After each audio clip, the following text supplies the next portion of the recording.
नमस्कार, स्वागत है आप सबका हमारे चैनल में। हम अपने आसपास ऐसा देखते हैं कि कुछ लोग ऐसे होते हैं जो अपने जीवन में कोई भी लक्ष्य निर्धारित नहीं कर पाते और वे जिसको देखते हैं उसी से आकर्षित हो जाते हैं, उसी व्यक्तित्व से आकर्षित हो जाते हैं। और ऐसा होता है कि अपने जीवन में कुछ भी नहीं कर पाते। तो हमारी आज की कहानी इन्हीं बातों से प्रेरित है। एक युवक था, उसने एक दिन एक धनी व्यक्ति को देखा तो उसके मन में धनी बनने की इच्छा जगी। उसने कुछ दिन तक जी तोड़ मेहनत भी की, कुछ पैसे भी कमाए और उन्हें इकट्ठा किया। तभी उसकी भेंट एक दिन एक विद्वान व्यक्ति से हुई। वह उसके व्यक्तित्व से प्रभावित हो गया और उसने भी विद्वान बनने की सोची। उसने धन कमाना छोड़ दिया और उसके बाद वह पढ़ाई लिखाई में लग गया। उसने बहुत सारी जानकारियाँ भी हासिल की, कुछ अक्षर ज्ञान भी किया। तब उसकी भेंट एक संगीतज्ञ से हो गई। अब उसके मन में संगीत के प्रति लगाव उत्पन्न हो गया और उसने पढ़ाई लिखाई छोड़ के विद्वान बनने की बात छोड़ करके संगीत जानना शुरू किया। और इस तरह से कुछ समय बीत जाने के बाद वह कुछ भी नहीं बन सका।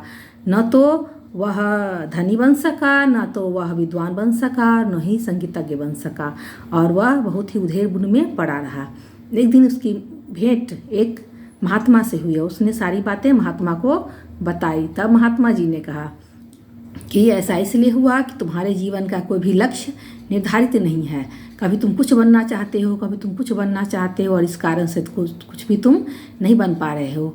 तो तुम अपने जीवन का एक लक्ष्य निर्धारित करो और उसी पर आजीवन अमल करो, तब जाके तुम्हें सफलता मिलेगी।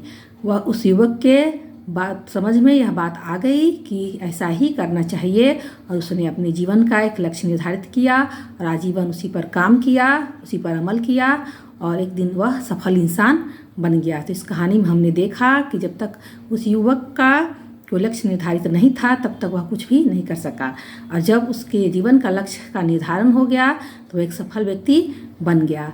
तो हम इस कहानी से हमें यह सीख मिलती है कि हमें भी अपने जीवन में एक निश्चित लक्ष्य लेके चलना चाहिए ताकि हमें भी सफलता मिल सके। तो हमारी आज की कहानी में इतना ही।